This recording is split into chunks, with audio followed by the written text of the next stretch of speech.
kai muna da abin da kace.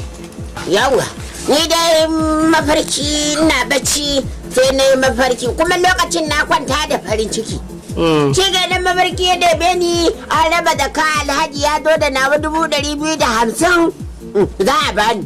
Ce ba da aka miƙo min na miƙa hannu na fara taɓa rabin kuɗin kawai sai ya tashe ni. Ka gani? Shi yasa na kawo ƙarya a sai da za a yi da ni. Kai ka ji abin da ya ce ko? Na ji. To. Ƙashin shafi na 28 karkashin doka ta section A. Kana ji da kyau? Section A za ka biya shi diyar wannan 300,000 da zai karɓa ka hana shi.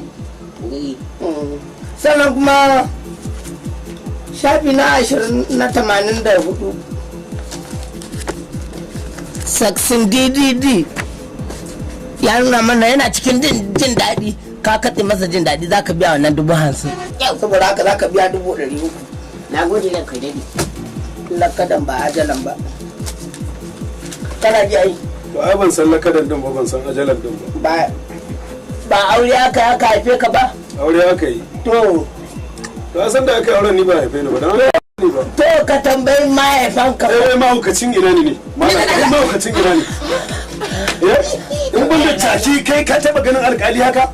Mutum dan yana mafarki na zo na san yana mafarki ne? Ko na san gaibu ne? Me yasa ka tambaye ka? Mun hukuncin wani wani biya shi 250 da Alhaji yi komar a mafarki. Ka ga